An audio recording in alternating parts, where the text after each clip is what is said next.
Yes, it is August 5th. My name is Reed Callanan, and on behalf of everyone at Santa Fe Workshops, thank you for joining us this evening for Creativity Continues. This starts a new series that we're launching tonight, and it will consist of conversations and images from what we consider innovators in our workshop community. And so this will be continued for indefinitely, the first Wednesdays of every month.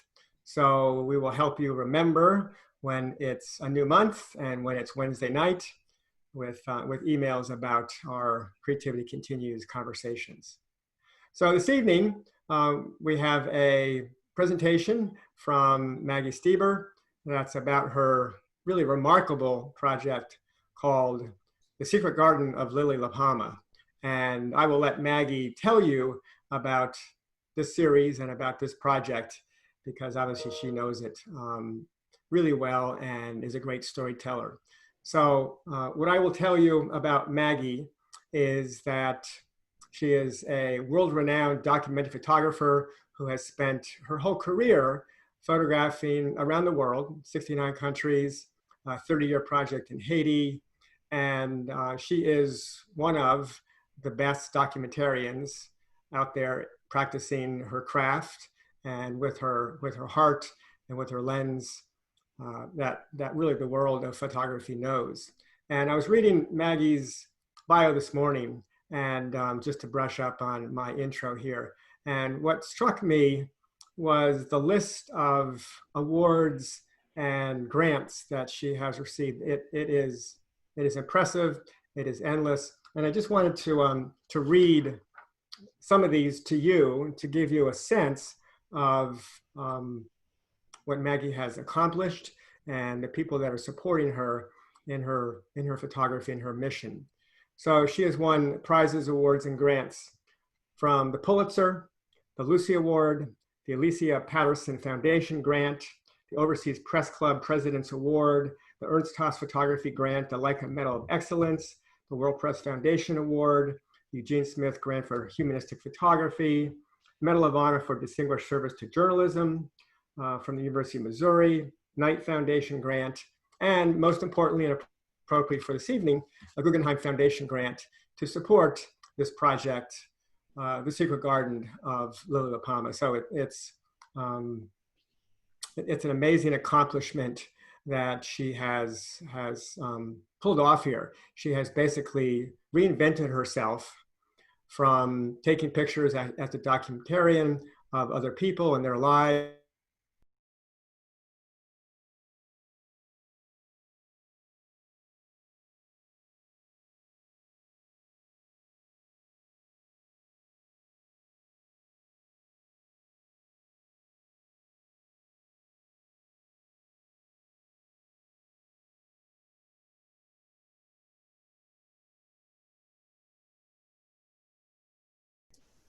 Yeah, so I just want to continue to, jump in here and welcome Maggie. And maybe we can bring Maggie in now.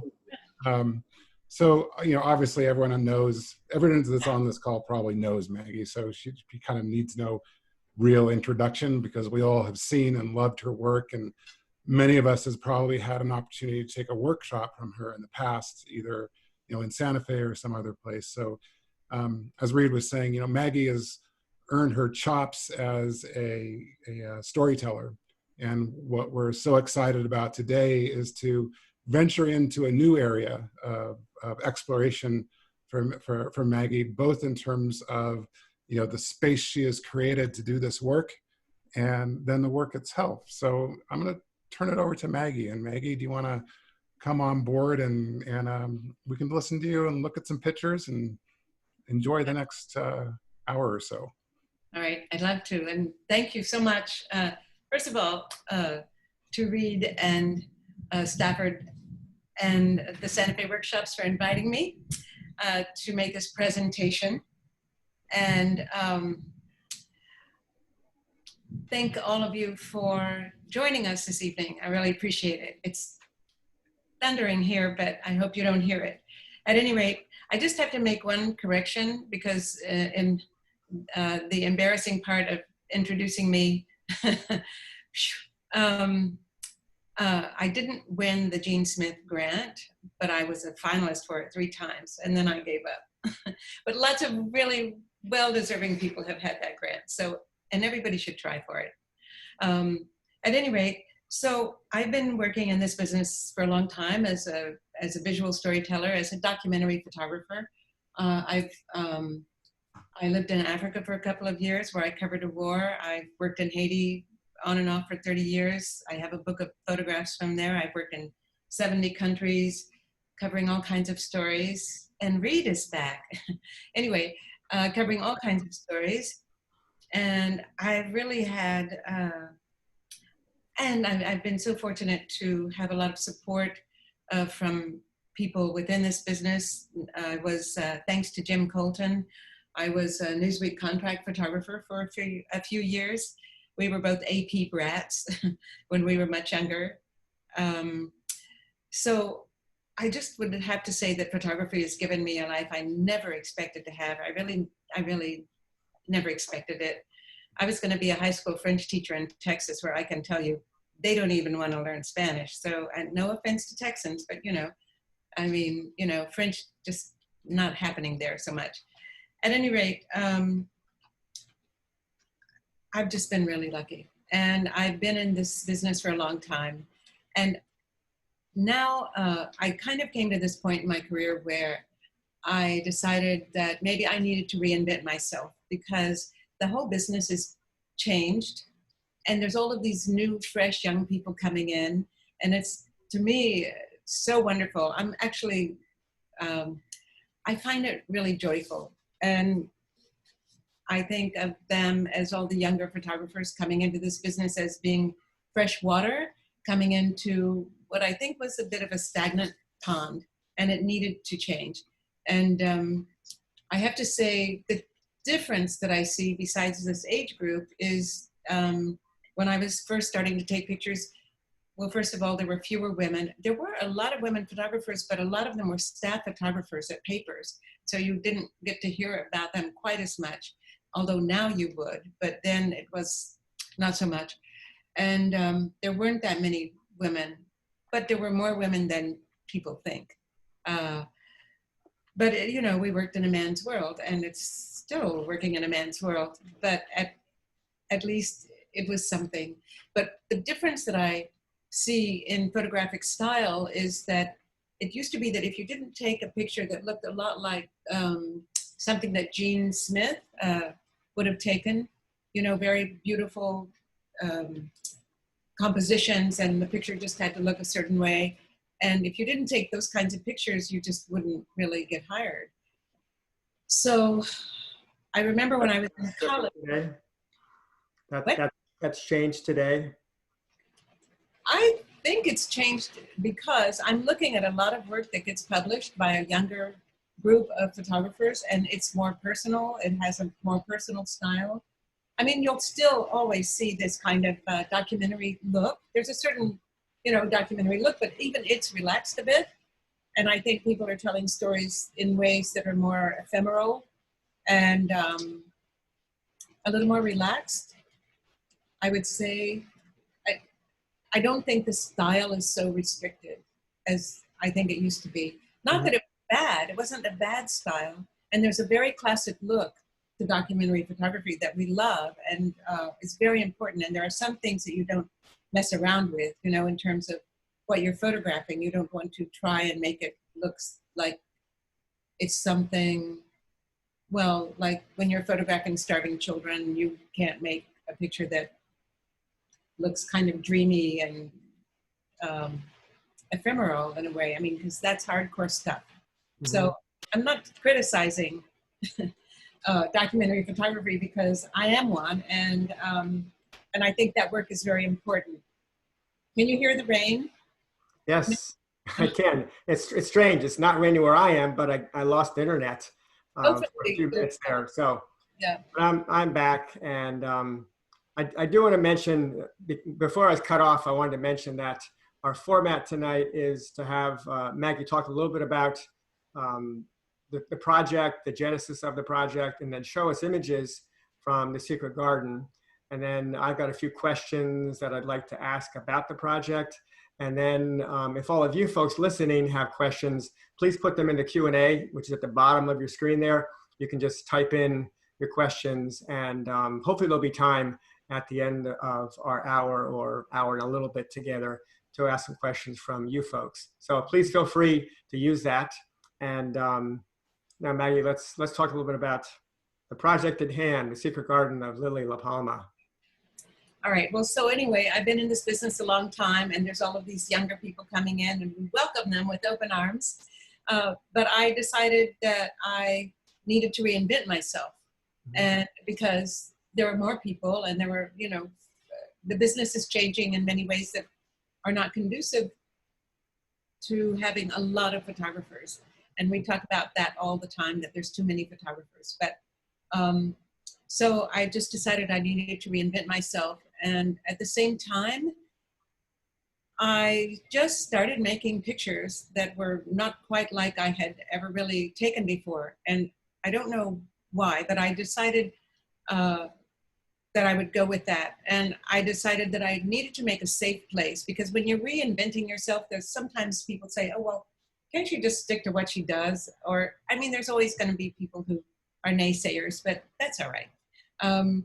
So I decided to create a very safe place for myself. And I thought, I'm going to have a secret garden where I can plant these ideas and I can let them grow, and they'll be protected and safe and unfettered, and they can grow without somebody saying, oh, that's been done a million times, or, oh, that's just so silly, or really, I don't quite get it, you know? So you need a place that's safe when you have ideas, because ideas are born, but they don't necessarily end up looking like they might have at the first. In other words, things morph and they change and they develop. So what you started out thinking about in an idea might not be how it ends up looking or what it's about, because you discover throughout developing something that sometimes the thing you thought you were going to do is not at all what you were going to do, and it changes everything. And so I started planting these ideas about, well, what would I do, you know? And then I decided that the garden needed a mistress. And so I've always had this alter ego, kind of over in the distance, who I named Lily. And so I decided Lily would be the perfect mistress for the garden. She would take care of the garden. And she's a very vivid character who has a big imagination and doesn't restrict herself. So, so that's what happened. And Can I ask, Maggie, where does LaPalma come from? Well, I always thought if I had been a writer or an actress, that I would want to be called Lily. And then I thought I need another name that rolls off the tongue. And I just thought Lily LaPalma would be great, and it's kind of exotic. And so that's okay. What I did. So at any rate, I created this safe place for myself. And I, at the same time, even though I still take, you know, the pictures that I've always taken, I started making these other pictures, and they're very spontaneous. It's not like I stop to think about them. I'll just be someplace and I'll see something and I'll take the picture. And I've never been that kind of photographer. It's usually been that I wanted to, if I had a story or a project and I was really focused on what that should look like. And now this started to happen, that I was just much more relaxed and walking around and seeing things, and suddenly things were coming to me, it seemed like. So I decided to go with it. So I think one can talk and not look at pictures. So let's look at the pictures, because I think that's more interesting. All right, at any rate, so here we go. I'm going to take the screen.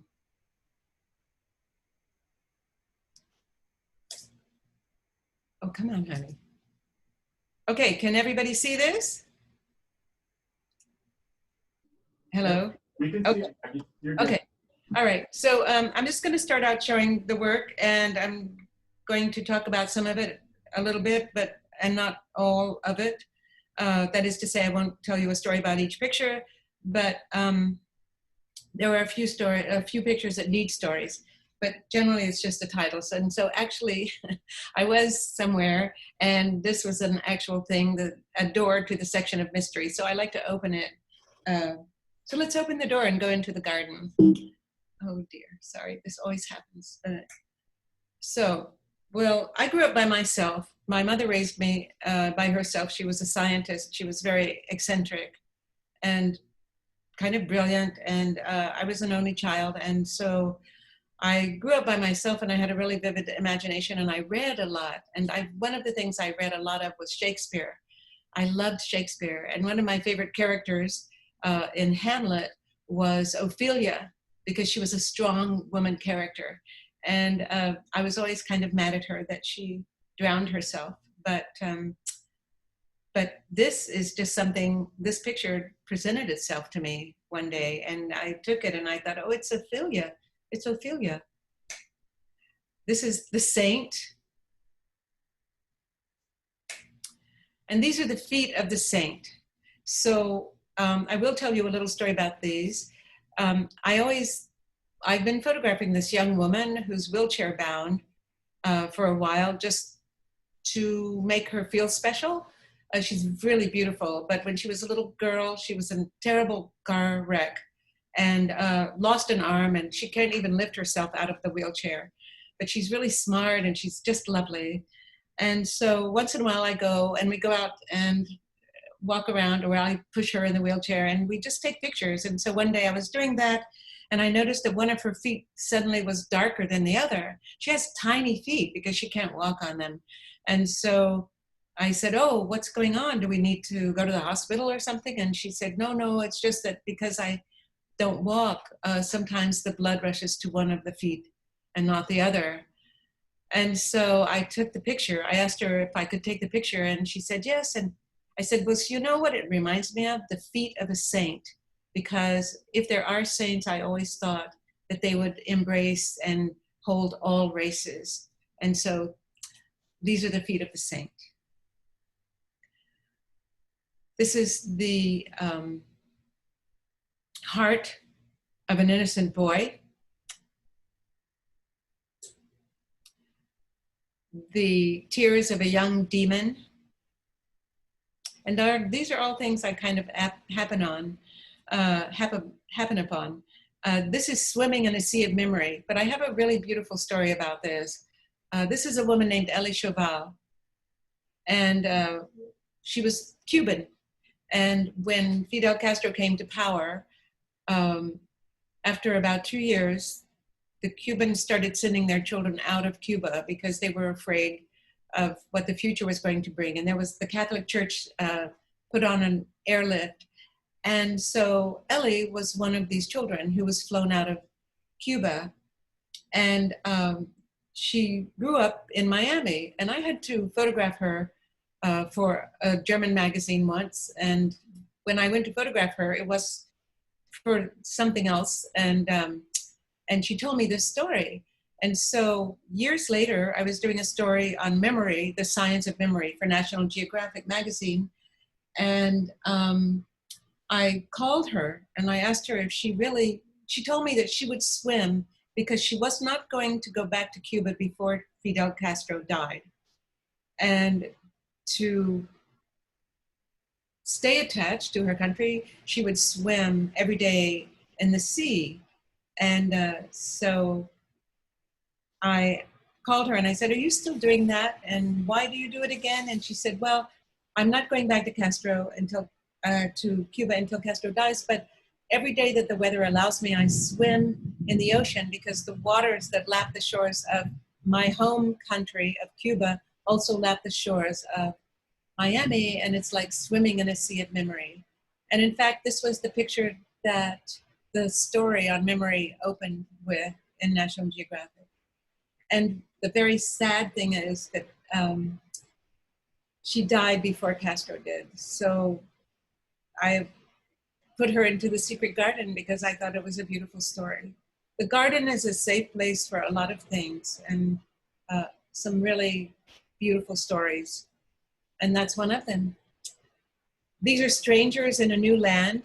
And sometimes the pictures reference something. And so I think that this is being a picture about immigration and coming to a new place without anything in your hands, and how strange it must seem and how difficult it must be. This is the farmer's wife.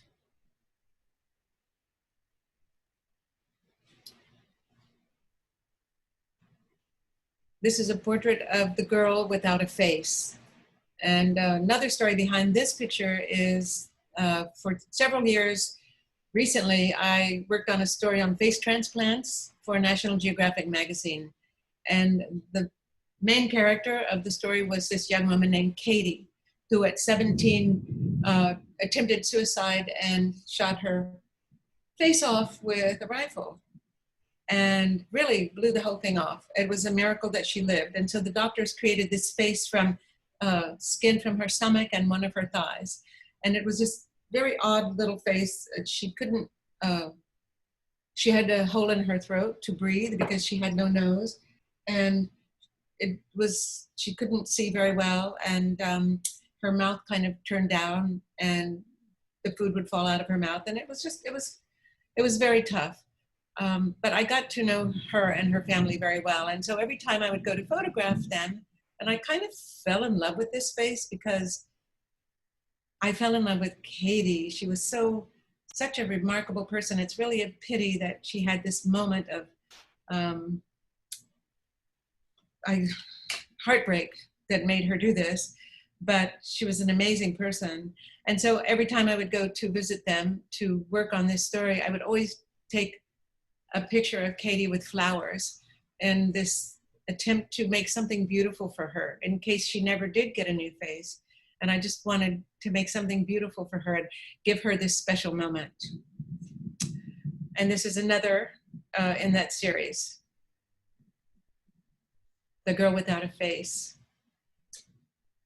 So I'm a big fan of Edward Hopper, who's an American painter, and he always paints these kind of lonely scenes and the light is low. And so I decided to make a series of pictures. And again, this was something that sort of presented itself to me, but I decided to make this series of pictures because I'm so nuts about Edward Hopper. So it's about Edward Hopper's house. And this is the bedroom in Edward Hopper's house. And this is the living room. This is the woman in a red dress. The woeful tale of the withheld heart. And this is a picture about how sometimes love is held back or it's withheld from us. And I think everybody's gone through this. So it's a real universal story. This is called Listening to Advice from the Ocean. And I remember my first job out of school was at the Galveston Daily News. And I have a great story about that, but we don't have time for it. Anyway, and Galveston is on the coast, and I was really struggling there a little bit for some personal reasons. And so I would go to the ocean and I would throw my troubles into the ocean. And I've always thought that she's like our mother. And so anyway, that's what this is about, listening to advice from the ocean. I'm not a religious person and I'm not Catholic, but I am a spiritual person, and I think there's a difference. But I am crazy about the Virgen de Guadalupe, or Lily is. Lily loves the Virgen de Guadalupe. And I think because she's such a simple virgin, you know, if you look at what she's wearing, it's very simple. She's not one of the virgins who wears a crown and has, you know, diamonds on their cloaks and things like that. She's just very simple. And I always thought, well, this, and if you read the history of the Virgen de Guadalupe, she was a virgin that was created by the Catholic Church for the indigenous people and the mestizos, the little brown people. And I'm not saying that, I shouldn't even say it, but I always think it's a bit, how can I say, a bit racist, but I love her. And so I was teaching a workshop in Mexico City, and this was my assistant, Brenda Bravo, and I just thought, I'll make my own version of Virgen de Guadalupe. She's a remarkable virgin. Anyway, this is the sacrificial lamb. The Street Cleaner, Philomen in the Garden. This is sort of a take on the Garden of Eden. The Night Spirit in the Garden. The Owl of Wisdom. So this is called Knowledge Without Imagination. And I also, because my mother was a scientist, I grew up on science, and I always loved Einstein. And he said something that I just thought was so remarkable. And he said that knowledge without imagination is useless. And it's true that you could know a lot of things, but if you don't have the imagination to use them, then what's the point? And I love that he thought that imagination was as important and maybe even more important than knowledge. And I think it's partly because I knew I had a lot of imagination. I might not have been the best student because people learn in different ways. And I was terrible at math, which really made me sad because I wanted to be so good at it. At any rate, knowledge without imagination. How about that? So, of course, it's a garden, and so once in a while, Lily makes these pictures of flora from the garden. I grew up without a father, and my mother always told me that I get to decide what I think of men as I grow up. And so, as I grew up, I decided that no matter what men might be like, or because I didn't know, that I was sure that every one of them had a very sweet, beautiful side that maybe they didn't always show. And so I started photographing men with flowers. And it's a series, and I love these. This is another one. And another one. And I still am making those pictures in that series. And it's so much fun to put flowers all over men. And I always try to choose men and the flower that I think would go together.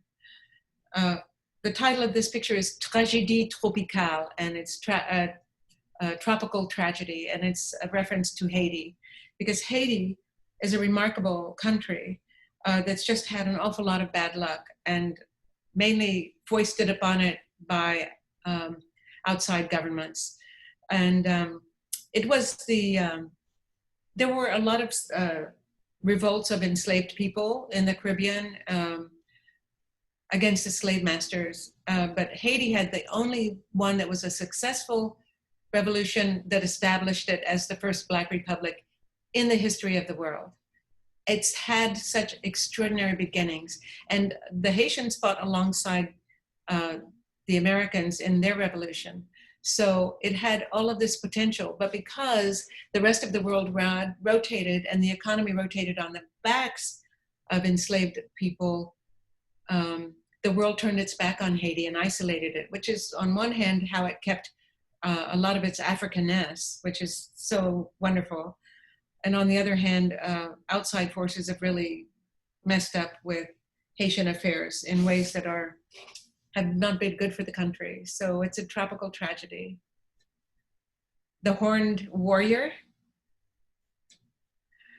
This is called Anything Can Happen. And when Lily takes a bath, she always keeps the camera by the bathtub because anything can happen. And if you look closely at this picture, there's a drop of water that went up and then that went down into the water and sprang back up. And I don't know how Lily got that picture, honey, but she sure did. This is called Night and Day. So this is the Hotel of Mystery. Now, I have to warn you, Lily has a dark side. And in a part of the garden, there is a dark, very dark side, and it's the Pulp Fiction section. So this is called actually Pulp Fiction. And one of the things I loved reading growing up were these really kind of cheap novels that you could buy them at the dime store, And they would have these covers with women screaming and, or, you know, some dark figure on the cover. And I just always loved the covers. And so I make those pictures, or Lily makes those pictures. And I also have a terrible fear of knives. In Haiti, I've almost been beheaded. I've had knives held to my throat, and I've been in some really bad situations. So I photograph knives because I'm afraid of them, and it's one way that I can do something about it. This is Bathtub Murder. And this is the dark figure of Caravaggio's Nightmare. So Caravaggio was an Italian painter who painted very dark pictures, and he really used shadow and light, but especially shadow, to create drama. And he was a fascinating figure himself. But this alludes to a recurring nightmare I had from the time I was about 5 until my mid-40s. And I always dreamt about being chased by a man with a knife. And sometimes I would wake up just before he would catch me, and sometimes he would chase me, and before I could wake up, he would stab me. And the odd thing about it is that in Haiti, I was chased by a man with a machete, and I was almost beheaded. So I don't know if that was a precursor, but I don't have that dream anymore. But I love the picture. And this is the sword of righteousness. The suspicious character. Suitcase murder. The room of unspeakable things. Hallway horror. I don't mean to laugh at, and I loved grade B horror movies. And this was a friend of mine, Rene Anguiano. He was like a brother to me. And so he was visiting me in Miami one time, and we went into my backyard, and he pretended to be afraid, and I used my hands to make a shadow of the hands on the wall. And so it just looks like it was a really badly made, you know, horror B horror movie. And I love the picture, and I love Rene, and he died, so that makes me sad. Somebody's nightmare or dream. So I live in Miami, and I have a garden and a courtyard, and it's filled with lizards, all sizes of lizards. Well, mainly small lizards, but once in a while there's a bigger one. And I have cats, and sadly, they sometimes kill the lizards.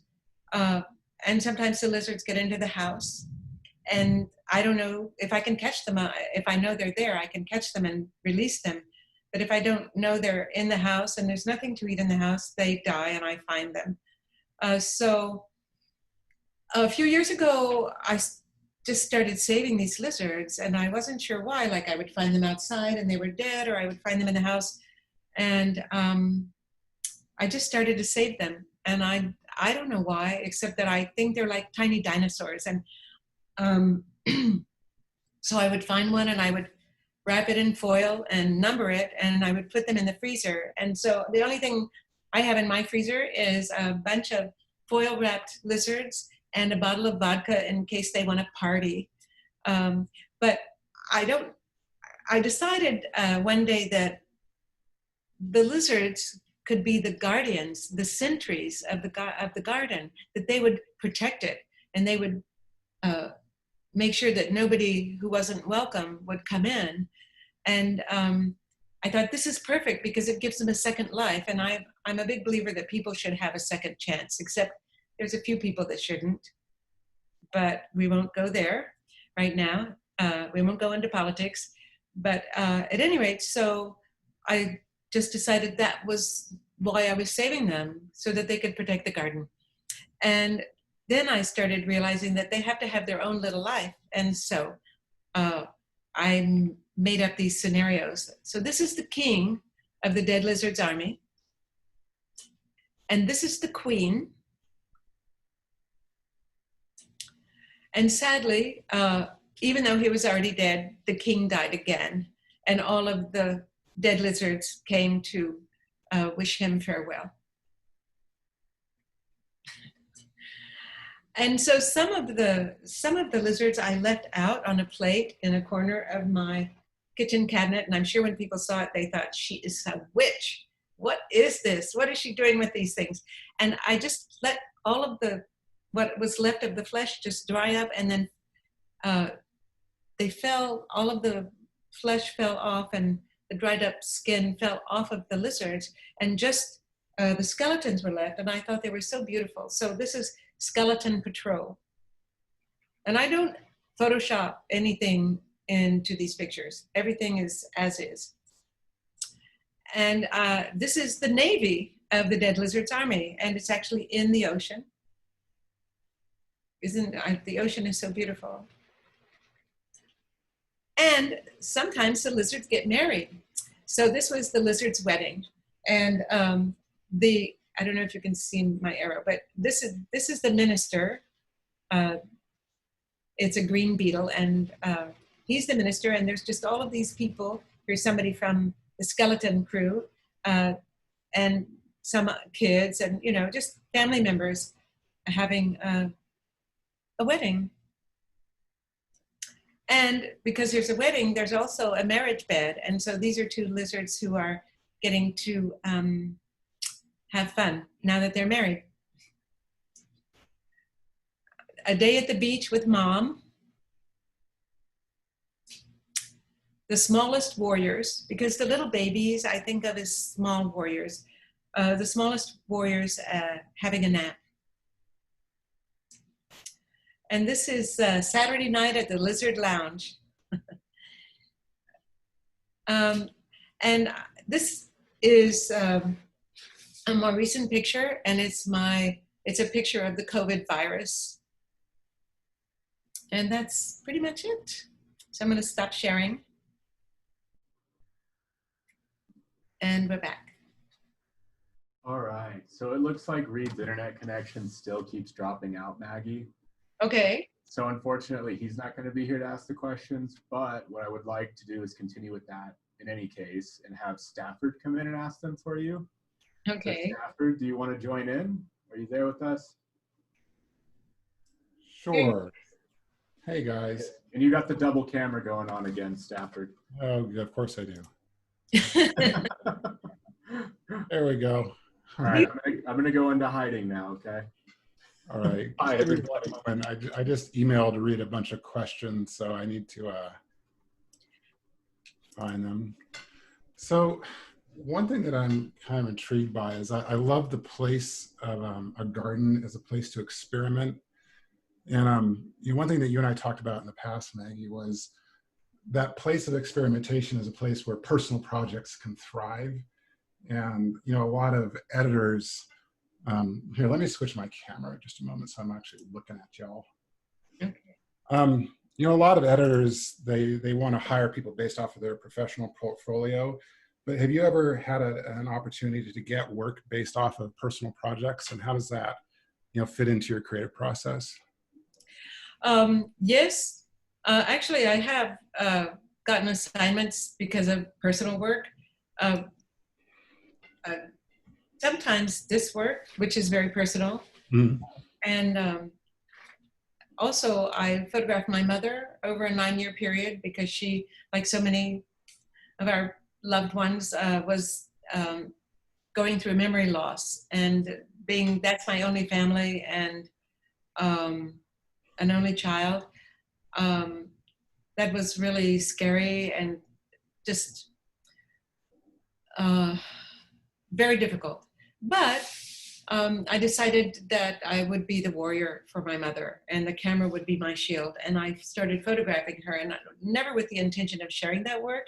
Mm-hmm. But I learned so much. I learned so much about how you could really be a warrior for your loved one and create a much better end of life experience for them. And that also, which is something we really, really want to encourage people not to run away, because it's a scary thing and you go through all kinds of things. But because of that, I decided I would publish it. And also, so I published it on AARP. Uh-huh. Michael Wichita, who's a wonderful person, published it first. And then Brian Storm at Media Storm saw it, and so he wanted to make a multimedia piece called Rite of Passage, and it was beautiful, and he made that. But I've gotten assignments from different magazines because they said, while this isn't an assignment about memory loss, but your work is so intimate, and that's what we're looking for. And even the face transplant story for National Geographic, I know Sarah Lean gave that story to me. She told me because of the work on my mother. And so the thing that what I like about personal work, and I think is so important, it's true with The Secret Garden. I don't care if anybody likes this work. It's not for them, it's for me. And there's a lot in the garden that, you know, it looks like these funny little pictures that are being made, but actually they reference some very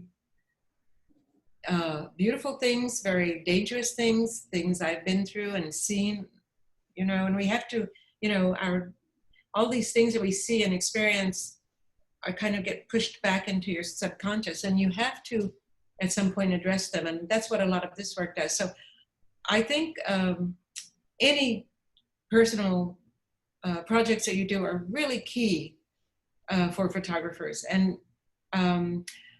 people always ask me, well, how do you get to work for National Geographic? And I say, well, you have to have a project. And it doesn't have to be something about you personally, or, you know, it doesn't have to be that personal, but you have to have a personal interest in what you're doing. It's not just to go out and make a group of pictures. You have to really have a personal connection in some way, because that's when you make better pictures. Right. They're more intimate and more real. And but yeah, a personal project is really, really, really important. And do you feel like the ability to have that place to explore creativity migrates into your professional work and makes it better? Oh yes, I think so. Yeah. In photographing my mother, I learned a lot of things that I certainly have applied to other stories, just visual things, or I did things that I might not have done otherwise. And so then I could apply that. And in The Secret Garden, even there, I've made pictures that I know have carried over into how I'm looking at certain things, and maybe even being a little more playful with some things that you can be playful with in ways that I have not had. Following up on that line, you mentioned that Lily is a big character with a lot of imagination. And when you said that, I was immediately thinking, like, is Lily you before you were trained as a professional photographer? Because, you know, you go through school and they teach you to shoot this way and this way and this way. Is this you coming back to that place of exploration and creativity and just like, I can do anything? Yeah, actually, when I was first learning, when I was going to school and learning photography, I don't know if I said this before, but so I would take these really strange pictures. Like, I really loved light and shadow, and I would photograph these hands crawling on the floor, just a lot of really weird stuff. And my teachers told me, especially in the journalism school, they said, if you take pictures like this, you're never going to make a living. Now it's time to get serious. And so I kind of put that away. But I think Lily, who's always been kind of right here, or right here, or right here, didn't forget. And I think she just was waiting to come out. And I think in this moment where everything was changing in this business, and I wanted to recreate or remake myself in a way, and I just started seeing these things that I used to see, but I had not seen that way in a long time because I couldn't. I had to make a living. And so it came out. It was always there. It came out. Yeah. That's kind of wonderful to think about it. It is wonderful. Isn't it? Yeah. And, you know, I know you mentioned too that, you know, you have these lizards that protect your secret garden. And then somebody asked the question, you know, beyond the lizards, how do you protect that space as a creative person in, you know, working in a professional world? How do you make sure that you have that space for regenerative creativity? Well, actually, I'm trying to start a secret garden movement. Mm-hmm. I'm serious. Like, when I teach or when I look at somebody's work, and I look at a lot of work by a lot of people, first because it just interests me, but a lot of people ask me to look at their work, and I do it for nothing, because it's so hard to get people to look at your work sometimes, and you just need a little advice. And I love looking at pictures. So, but I always tell them, I think they often, and especially younger people, think, oh, but are these the kinds of pictures that people are going to like? And I said, at some point, you can't really worry about that. You know, just make a secret place, let this grow there, and you might be surprised without putting this pressure on yourself. And I think it's also that I've been around a long time, and so I'm just at this point in my life where I just don't care. I mean, I care about the people in my pictures, and I care that people trust me enough to give me work, but I have to think, all right, maybe I have another 20 or 30 years, good 20 or 30 years, and what am I going to do with that? And one of the things I want to do is really be very free and creative and kind of wild at heart. I want to be wild at heart. So that leads me into my next question. When I was looking at your dark side, I was thinking Orson Welles, David Lynch, and Alfred Hitchcock. And if you had to pick a director to work with, who would you pick and why? It would either be Alfred Hitchcock. It would be Alfred Hitchcock, yeah. Well, Alfred Hitchcock, first of all, he was mean to his actresses all the time. But anyway, he was a fascinating person. I didn't know him, of course, but I used to read about him, and he would have he had this idea of, you don't necessarily have to show the murder, you have to build the, what is it called? The anticipation. Mm-hmm. So that that's really the horror part, is that you get so scared before you even see anything, that the actual killing of somebody isn't the climax, it's the fear you build. And I thought, oh, that's so clever, you know, that's pretty good. And he could really do that in his movies. So yeah, I think he was pretty fierce and pretty brilliant, and probably that. Although I also love Federico Fellini, but he was an Italian director, but I loved his pictures because they were magical. And I think if you're going to have this dark side, you also need to have a little bit of a magical light side, because yeah, you know, you just need all ranges, and you can play in one section of the garden one day and another section the other day. Mm-hmm. So during the course of the thing, you talked a little about you know, shifting styles in documentary photography, and what do you think is the main thing contributing to that? You alluded towards you know, more femininity, feminine folks shooting and things like that. Can you elaborate on that just a little bit about, you know, what are the shifts you're seeing and what are the influences? Well, I've been looking a great deal at work by younger women, mm-hmm. But I also look at work by men, and I find that this younger generation, and it doesn't mean that they're, you know, 25. Some of them are much older, but older, like 40. Mm-hmm. That's not old. Oh, honey, that's not old. But I see them using an approach that's more, it's less, it's less obvious. And I'm having trouble finding the word besides ephemeral. It's more intellectual in a way, and taking risks, and it's more artistic in a way too. Not as obvious. So, but especially with women, I'm just seeing in younger women, like I look a lot at this Instagram site. Well, on Instagram, I see a lot of beautiful work by both men and women, but there's an Instagram site called The Journal. And I look at that work because they asked me to curate something for them. And I was just seeing this beautiful work by women, and the work was about very serious things, but instead of being like so many of the pictures that I've seen about women's issues, they were more thoughtful, they were more cerebral, they were more introspective. in ways that it's hard to talk about what a picture looks like, so I'd have to show you. But I just feel like there's, I guess I would say, a kind of a more feminine approach.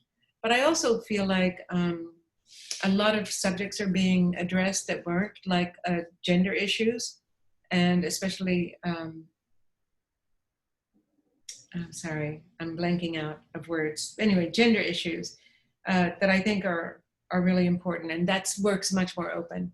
And I think a lot of it's being done by women, and so it has a certain feel to it. You'd have to really be paying attention. It's hard to really be very specific. Yeah. I'm not doing a very good job of it. You're doing an excellent job. I totally get what you're saying. It's like the thing behind the thing is kind of what you're taking the picture of. Sort of. There you go. It's the thing behind the thing. The work looks more like we get to look inside of somebody's head and how they're thinking about something, or in their hearts or something. And it's not just women. I see men making very intimate work as well. But it's not as hardcore. It's very serious, but it's done in a different way. It takes into account, I think, not only a lot of gender issues, but different racial issues, and by different races and different ways, different cultures, the way that people grow up. I think there's more of that. We see more of that than what photography has been for a long time, which is kind of a European gaze at the world, Yeah.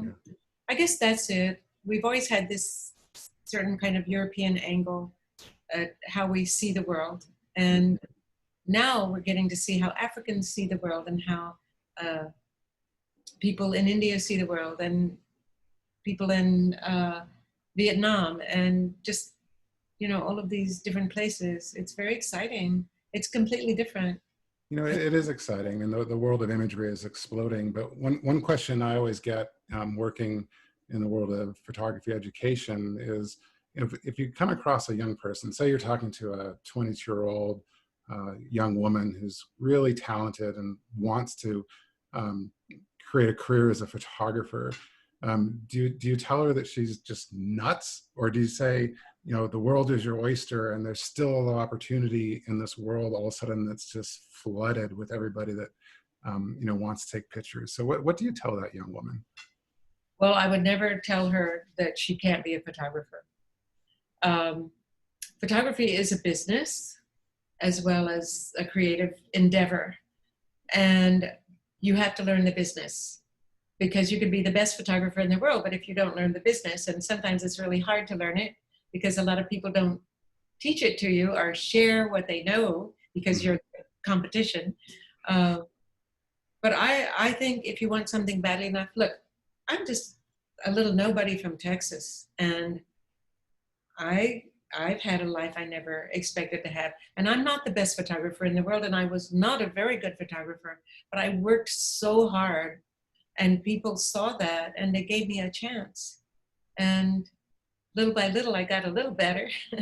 And it's really about how you present yourself to the world, how you present yourself to people who have power, how you present your work and yourself to editors, and how hard you're willing to work and to stick to things. And it's not easy, and it can be very discouraging, but that's why you need a secret garden, because you need, and a Lily who's telling you, don't give up, kid, it's going to get better.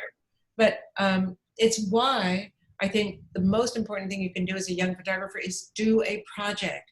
Because, and I've been a photo editor and a director of photography, and I can tell you this, that if you'll do a long-term project and you keep working on it until, you work on it until it gets better and better and more cohesive, in that project, a photo editor can tell how hard you worked, how you deal with people, how you tell a story, if it flows, how you integrate within a place that may not be your culture, and if you're willing to be open and listen and learn, and if you really get it right, not going in thinking you know everything, but going in wanting to learn from the people who you're photographing.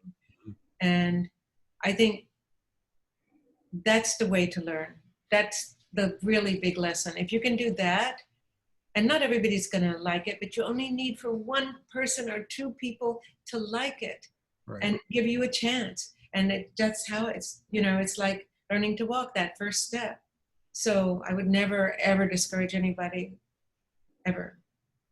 That's not my role in this world. My role is that's beautiful. I mean, I want to encourage people, tell them stories. Yeah, so we're approaching the end of the hour, so we're gonna kind of work on wrapping things up, and I think that's a beautiful spot to it's just my cat. Okay. to leave things, because the best advice I've heard for a long time is make your own garden, and find a place to explore. And I always come back to the last line in Candide's in Voltaire's great book Candide, where he says in the last line, it's, you must cultivate your own garden. They've had this harrowing experience, and they go through, and the last line is, wow. Take care. I'll send you a copy. Everyone needs to read that book. It's beautiful. Yeah. But I think that's a beautiful place to leave it. So, Maggie, thank you so much for offering to spend some time with us, to show some pictures and give us some wisdom. I mean, you talk about yourself as a little nobody from Texas, and I think that's ridiculous because your work is really important. And we love having you as part of our family, and we look forward to doing more teaching opportunities with you. Oh, me too, Stafford. Thank you so much, and thank you, Zach, and thank you everybody who joined us this evening. And please stay safe and take some pictures and make a story and be brave and go do it. And cultivate your own garden. And then so the only pitchy thing I'll do at the end is I'm going to take this as something that Santa Fe Workshops needs to adopt. Is Santa Fe Workshops is a garden. It's a place where people come to lower their inhibitions about creativity, have a great experience, work with the best photographers in the world, and learn how to be better artists. So please come take a look at our website, see what we have to offer. We have a thriving, plate of opportunities here with great instructors in the online Zoom environment. So check us out, and we'll see you soon. We're going to sign off now. Thank you so much.